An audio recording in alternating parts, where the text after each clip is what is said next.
नमस्कार विद्यार्थी मित्रांनो. कविता क्रमांक 2, संतवाणी. संत कृपा झाली. ही संत बहिणाबाई चौधरी यांची ही कविता आहे. त्यांनी या कवितेमध्ये सांगितले की वारकरी संप्रदाय ही मंदिराची इमारत आहे, अशी कल्पना या अभंगामध्ये संत बहिणाबाईंनी केलेली आहे. या इमारतीच्या उभारणीमध्ये संतांनी कोणकोणते कार्य केलेत, तर त्यांचे जे रूपकात्मक वर्णन आहे ते अतिशय मनोहरी शब्दात या अभंगामध्ये केले आहे. आपण अभंगाला सुरुवात करूया. संत कृपा झाली, इमारत फळ आली. संत कृपा म्हणजे संतांचा जो आशीर्वाद आहे. फळ आली म्हणजे सफल झाली, यशस्वी झाली. वारकरी संप्रदाय रूपी मंदिराची उभारणी कशी झाली हे सांगताना संत बहिणाबाई सांगतात. संत कृपेमुळे ही वारकरी संप्रदायाच्या मंदिराची जी इमारत आहे ती पूर्ण झाली, फलद्रूप झाली.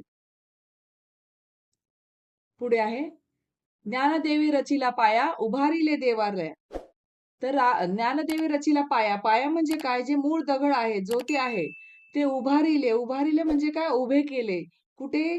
तर मंदिर आणि देऊळ. देवालय म्हणजे देऊळ, मंदिर. तर संत ज्ञानेश्वरांनी या मंदिराचा जो पाया आहे, तो रचण्याचे काम केलंय. म्हणजे काय? तर वारकरी पंथाची त्यांनी स्थापना केली आहे. आणि हे वारकरी संप्रदायाचे देऊळ त्यांनी ज्ञानदेवांनी उभे केले आहे. नामादयाचा किंकर तेने रचिले ते आवर. याच्यामध्ये सांगतायत की किंकर म्हणजे भिंतीचा दगड, तेने म्हणजे त्यांनी, आवार, आवार म्हणजे गाभारा, प्रांगण. तर संत नामदेव या मंदिराच्या भिंतीचे जे दगड झालेले आहेत, त्यांच्या संत कार्यामुळे देवालयाचा जो गाभारा आहे तो रचण्याचं काम संत नामदेवांनी केलेलं आहे. पुढे आहे, जनार्दन एकनाथ खांब दिधेला भागवत.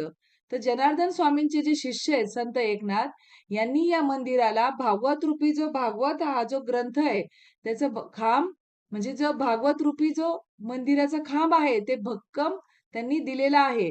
त्यांनी या मंदिराचा जो डोलारा आहे तो पेलण्याचं काम संत एकनाथांनी केलेलं आहे असं बहिणाबाई चौधरी म्हणतात. पुढे आहे, तुका झालासे कळस भजन करा सावकाश. तुका म्हणजे तुकाराम, संत तुकारामांनी तर या देवळाचा जो कळस आहे तो चढवला आहे. म्हणजे काय की हे जे कार्य केलं आहे त्या कार्याचं त्यांनी उत्तुंग असं शिखर गाठलेलं आहे. या मंदिरामध्ये आत विठ्ठलाचे भजन सावकाश करा, मनापासून करा, भक्तिभावाने करा. असं भक्तिभावाने या मंदिराची काय करा तुम्ही? पूजा प्रार्थना करा. असं या ओळीमध्ये संत बहिणाबाई यांनी सांगितले आहे. पुढे ते सांगतात, बहिणी म्हणे फडकती ध्वजा, निरूपणा केले बोजा. तर बहिणी म्हणे फडकती. फडकती म्हणजे काय? लहरणे, फडकणे. ध्वजा म्हणजे झेंडा. निरूपणा म्हणजे एक प्रवचन, निवेदन, कीर्तन. आणि बोजा, बोजा म्हणजे काय? की सरस, तालेवार, सविस्तर असं त्यांनी भक्तिभाव मांडलाय. म्हणजे काय? की संत बहिणाबाई म्हणतात, या मंदिरावर भक्तीचे जे निशाण आहे, जो ध्वज आहे तो डौलाने फडकत आहे. या मंदिराचे विवरण मी अतिशय भक्तिभावाने केलेलं आहे.